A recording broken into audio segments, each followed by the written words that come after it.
Coming to you from Beaumont, this is your house call.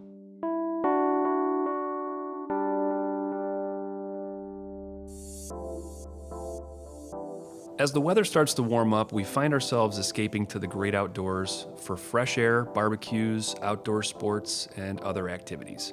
Along with exploring the outdoors comes the increased likelihood that you may cross paths with a few critters, like mosquitoes or insects, or the dreaded tick.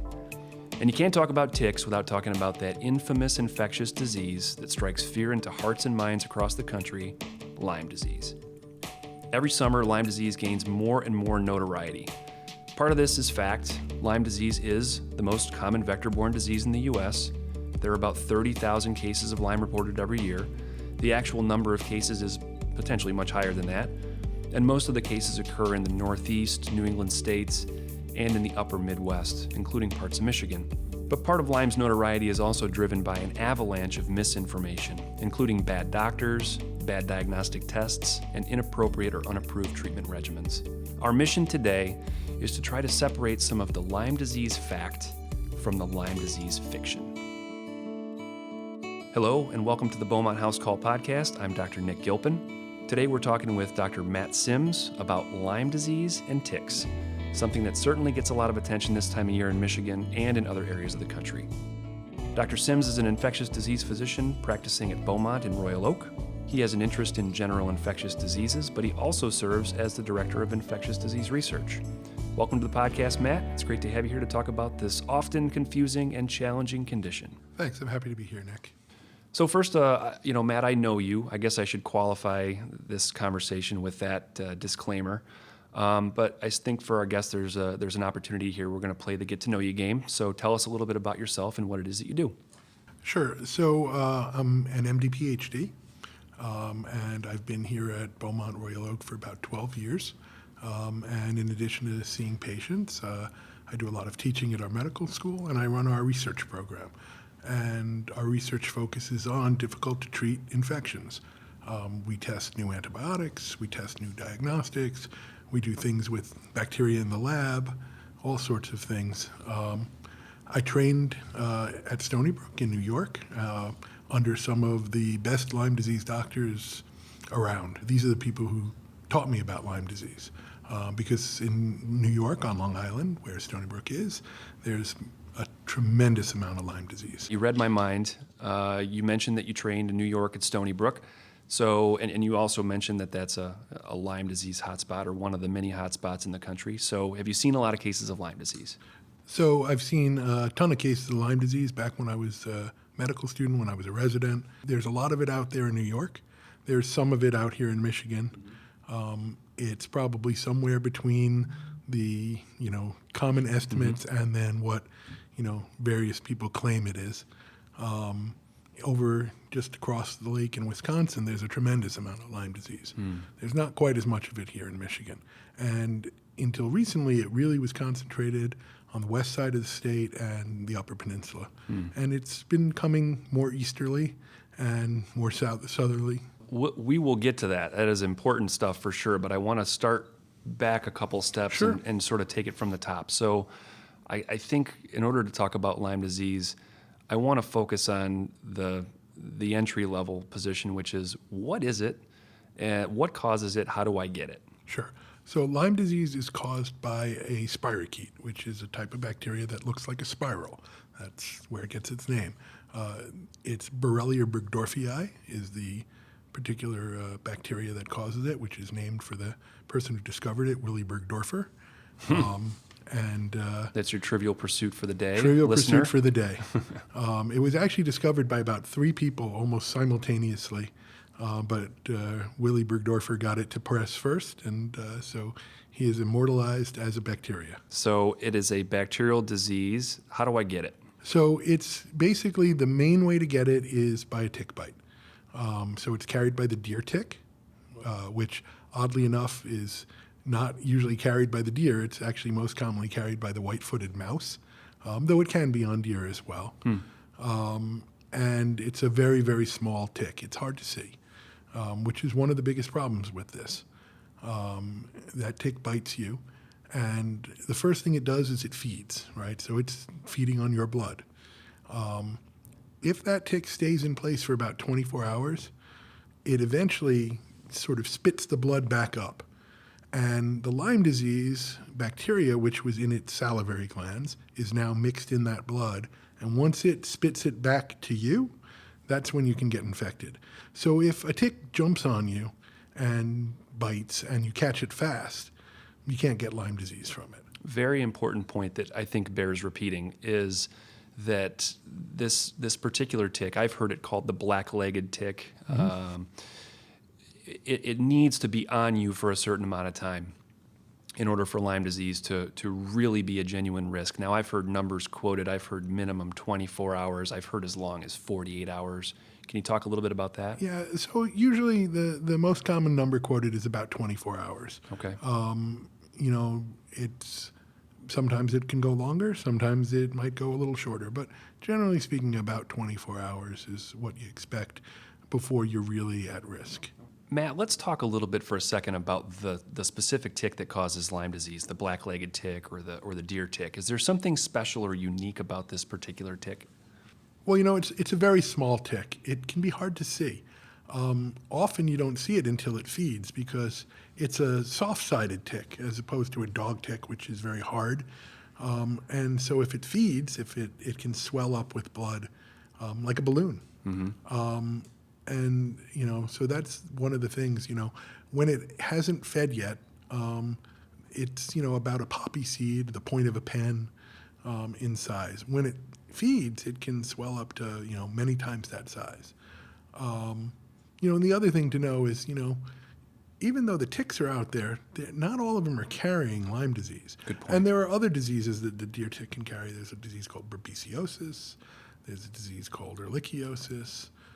Or anaplasmosis, that can be carried, but we don't have those as much in this area. So let's dig into that a little bit more. If I happen to be bit by one of these black-legged ticks, if I can truly identify that it is a small tick, it's the size of a poppy seed, should I be freaking out? You shouldn't freak out. You should talk to a doctor. A doctor who's reputable. And some people put up, say, I'm a Lyme literate doctor, or, things like that. There's no certification that says you're a Lyme literate doctor. Right. Some of these doctors are, all sorts of doctors I've seen, internists, family practice. Some of them are infectious disease. Some of them are all sorts of types of doctors. My understanding is that even if you live in an area where there is a lot of Lyme disease, a high endemic Lyme area like Wisconsin, like Connecticut, like Pennsylvania, even in an area like that, if you're bitten by a black-legged tick, the chance that you're going to get Lyme disease is fairly low. So if you're in an even lower endemic area, the chance is yet even lower. Absolutely. So again, how endemic it is has to do with how many ticks there are and how many of those ticks are infected. Mm-hmm. And then how long the tick was on you will play into whether or not you might be infected. There's a lot of things to consider. But yeah, even in New York, when I had a patient who came in with a tick bite, they didn't all get Lyme disease. Sure. There were people who clearly had tick bites and clearly never got Lyme disease. And there were people who got one tick bite and got Lyme disease. Again, one of the things to think about is, use common sense when you're outdoors. Don't go traipsing off into the woods in shorts. Spray down with bug repellent. Sure. And Very do good tick point. checks. Look on yourself, check, and under places that are hard to see. I've had people who had them on the back. Those are important things to think about to, help avoid getting infected. And if I see a tick that's on me, I should, do my best to remove it all. Yep. If it hasn't bitten yet, you can just take it off. It's not attached. If it's attached and the head is dug in, you have to use a tweezer and carefully remove it, not leaving parts of it in you because that can cause other problems. Okay. All right. Good to know. Let's talk a little bit about the clinical side of Lyme disease. So you've introduced the tick, you've introduced the bacteria. Now I'm one of those unfortunate folks who's had this tick on me for the necessary amount of time. What am I in for? Some people, nothing. It might infect and you may get almost no symptoms. Early Lyme disease is characterized by fever, chills, headache, feeling achy, tired, joint pain, that sort of thing. And commonly, this rash that they call erythema migrans, or the bullseye rash. Okay. And it really does look like a bullseye. Often right in the center, you'll see sort of the bite mark. And then you'll get a red ring, and then a clear ring, and then a red ring. And sometimes people will have multiple bites and can be infected in multiple spots. And they can have multiple rashes that intersect each other. Once you see this rash, you pretty much know it. And there are some good pictures available out there on the internet and whatnot. It's not just one ring, and it's not just a red spot that's a little fainter in the middle or a little darker in the middle. You can get that from just any old insect bite, where you can see the bite, the skin is disrupted, and maybe a little bleeding in the center, and then you get a red rash around it. That could just be a welt. My understanding is, sure, and I'm glad you pointed that out, because not all rashes are EM rashes or bullseye rashes. But in this particular erythema migrans bullseye rash, I've heard that this rash occurs with pretty high percentage in people that are infected with Lyme disease. I've heard 70 to 80% of people. Yeah, 70, 80%, 75% is commonly quoted. It's pretty common. It doesn't occur right away. It doesn't happen the second the bite happens or even in the next day or so. It's usually, within the next week or so. And it can fade away sometimes by the time people really feel some of the other parts of the illness. Supposing then that I'm a patient who, again, walking through the stages, I've had the tick bite, I've been exposed to the bacteria, maybe I felt a little bit lousy, I had the rash, but I ignored it because I didn't think it was a big deal. Now what? A lot of people just get better on their own. But some people will proceed to what we call late Lyme. And that's where you start having more problems. You can get bad headaches, stiff neck, really bad joint pains. It can affect the heart. It can affect, the muscles. It can affect the nerves. So you can get a common thing you can sometimes see is what's called Bell's palsy, though you can actually sometimes get that even earlier. And Bell's palsy is a palsy of the facial nerve, so you get a droop. And it can be on both sides, so you can have a droop on both sides. You can get an irregular heartbeat if it happens to affect the heart. There's nerve pain, joint pain, all sorts of problems like this. And then sometimes people complain of memory problems. Is that the so-called brain fog that you sometimes might read about? Well, brain fog is a very funny term, to be honest. I've had a lot of patients come to me and tell me they have brain fog. And why do they tell me they have brain fog? Because they read the term somewhere or somebody told them the term somewhere. Different people describe it to me in different ways. Some people, it's a memory issue. Some people, it's an issue being able to speak. They say they have a lot of word-finding problems. Some people, it's concentration or ability to sleep or ability to hold a conversation. This brain fog is a very funny thing. And again, we'll get into some of the controversies later. It's not really clear how much of that is really related to Lyme or what we'll talk about in a little bit, which is post-Lyme syndrome. This might be a good time to talk a little bit about the vagary, because you mentioned both with early Lyme and with later Lyme, not every patient reads the textbook and has the symptoms according to what, a classic case might present. Where I sometimes see issues is a patient may present saying, well, I had a rash. I don't remember if it was a bullseye rash. I had some vague symptoms. How exactly do you parse this out in those types of situations? At that point, usually that's when I'd start to think about testing the patient for Lyme. And you'll read different things again on the internet about how good or bad the test is. It's not a perfect test. I'll never try to claim it's a perfect test or even close to perfect. There are people who are going to get missed by the test because for whatever reason they don't make a good immune reaction to the Lyme. And different people make different claims about, how common this is or how long-lasting the immune reaction is, what happens if somebody was infected years and years ago. But the fact is there have been a lot of studies looking at people who got infected many years ago and following them. And, if they made an antibody response, it usually stays up. In fact, antibodies are divided into multiple types, but the two that most people think about is what we call the immediate antibody, which is also called IgM. That's what helps you fight off an infection. And then the memory antibody, which is IgG, and that's what helps you keep infections away. IgM is supposed to fade away over 6 months or so, but there's a small percentage of people who get infected by Lyme where the IgM just stays up forever. It's about 10%, and nobody understands why, but they have done studies looking at those patients, and if you treat them appropriately, they don't have any different outcome than anybody else. I'm sort of looking at the tea leaves here. Problematic disease for a couple reasons. One, the symptoms can be sometimes missed or vague.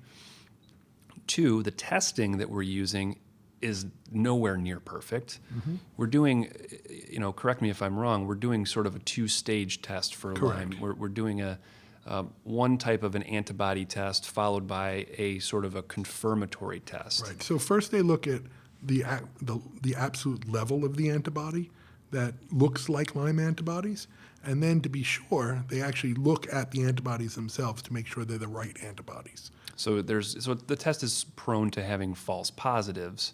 It can. False negatives. But once you do the confirmatory test, that takes away most of the false positives. It should eliminate the false positives. Sure, that makes sense. The other thing I think we need to talk about here is the importance of pretest probability. Sure. And I think that this is one of the areas where I see a tremendous amount of confusion.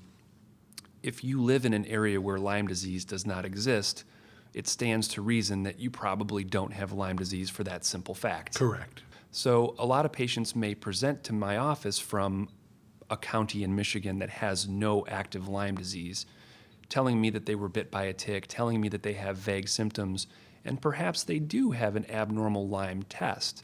But because their pretest probability is so low, because they live or they work or they play in an area where Lyme disease is not, the chance that this is actually Lyme disease is virtually zero. All things being equal, yes, there are caveats to that. People don't stay in one place constantly. I had a patient who lived in Huntington Woods once who had definite Lyme disease. And they had seen a doctor and who told them, like the day they were bitten by a bug in their garden. And they saw a doctor and they had a headache. And the doctor's like, this can't be Lyme, it's too fast. And the symptoms are too fast to be from that bug bite. And, it's not, we don't have Lyme in Huntington Woods.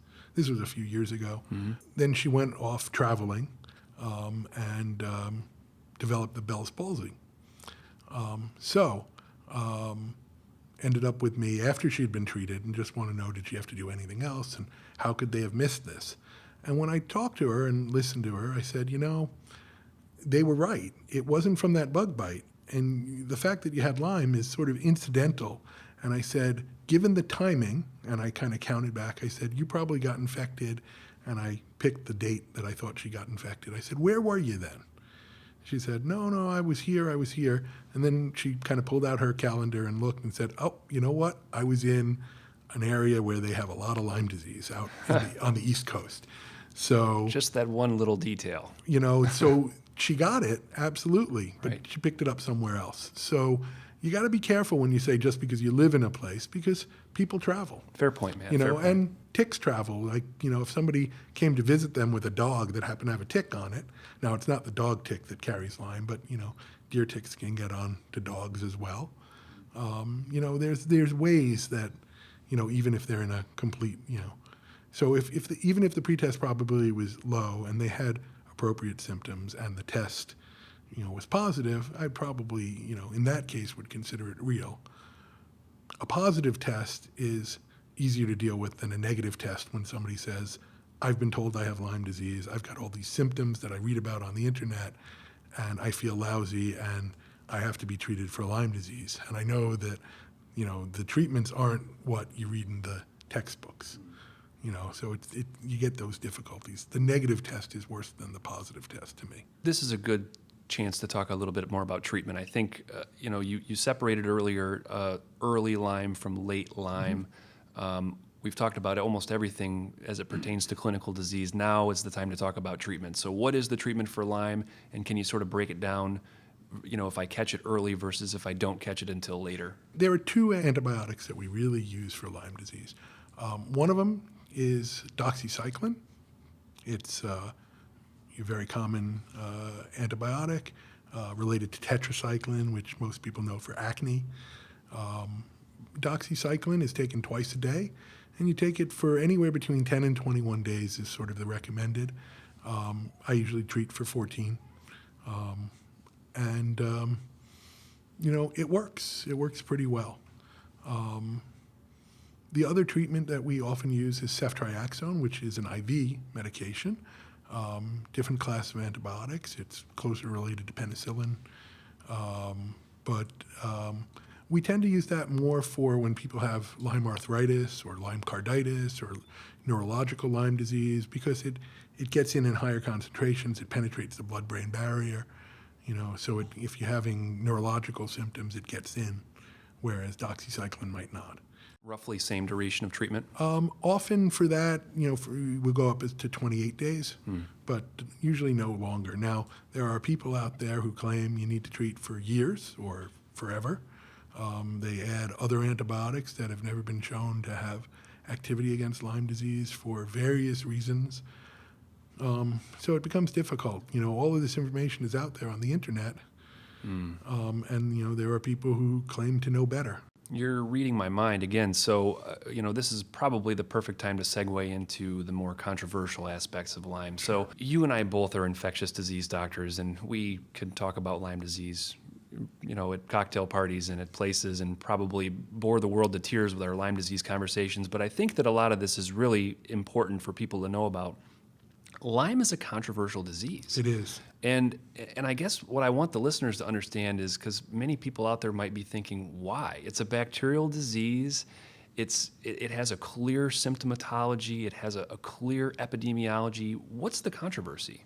So a lot of the controversy comes because there's an entity that we call post-Lyme syndrome, but you'll often hear it called chronic Lyme disease, right?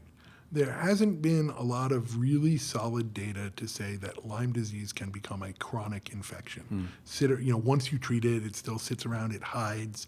I've heard people tell me it turns invisible, it forms cysts, all sorts of things that, keep it from being eliminated by the treatment. The fact is there is something called post-Lyme syndrome, and that's that people who get treated often will sort of have a prolonged course of symptoms following it. And those symptoms, often are a little nonspecific.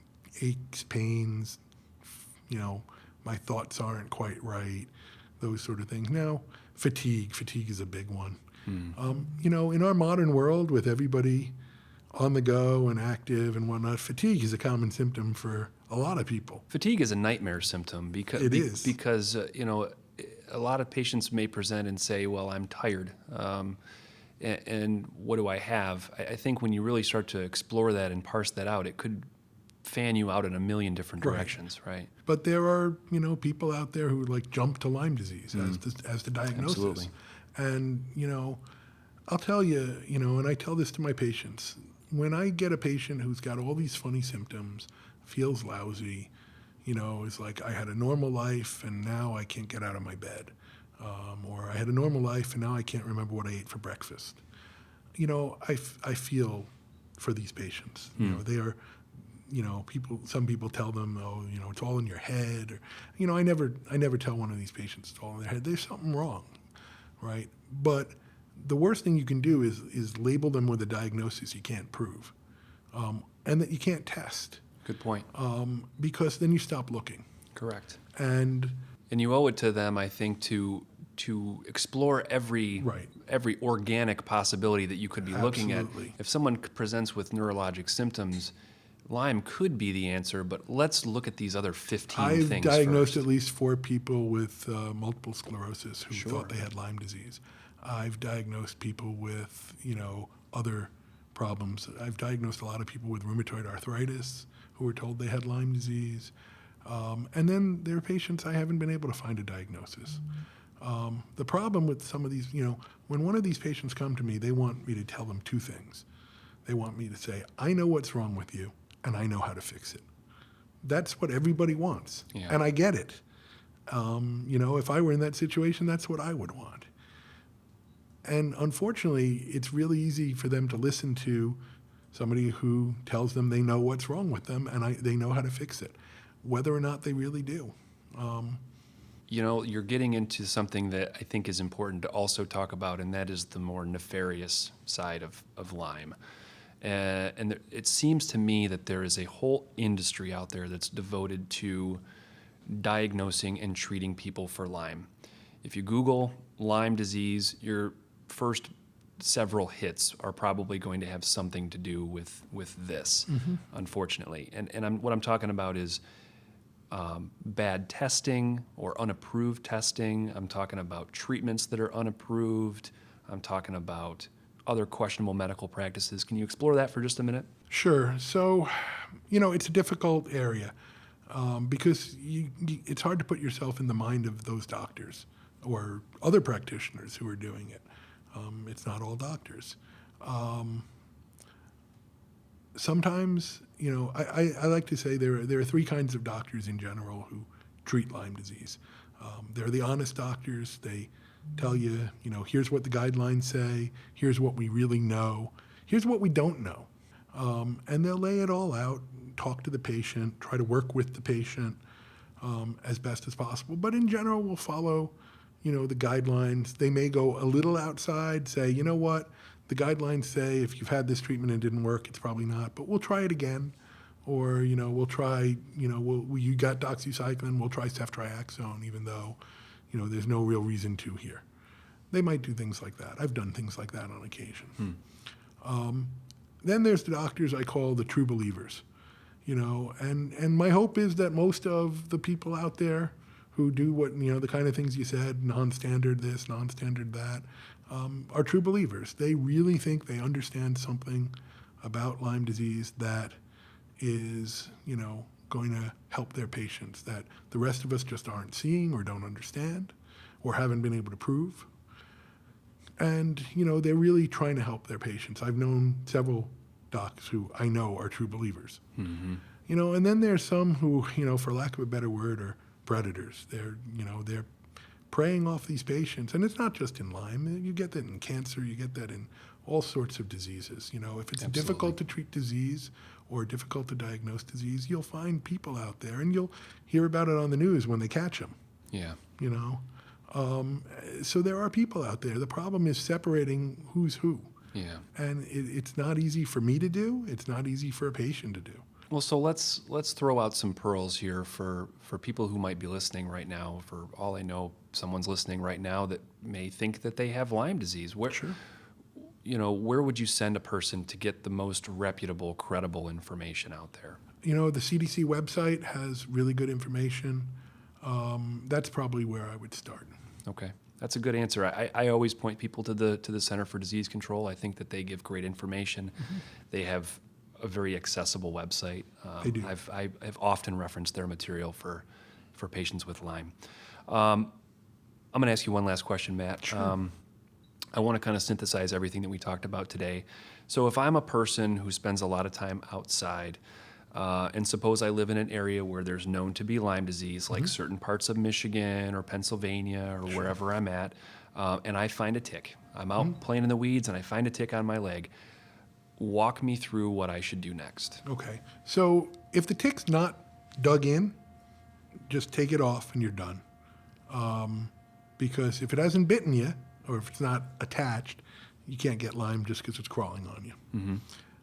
If it's bitten you, so it's got to be removed carefully. You use a tweezer, you grasp it by the head. You don't want to leave the head in, right? And a doctor can help you take it out, or an urgent care, if you don't want to do it yourself. If that tick is saved, it can be brought to, like our microbiology lab can identify them. I just did this for somebody recently. Another doctor I know called me up, said, I have a family member who's been bitten by a tick. We were able to save the tick. I said, okay, you know what? Bring it to me. We'll get it to the micro lab. And it turned out to be a dog tick.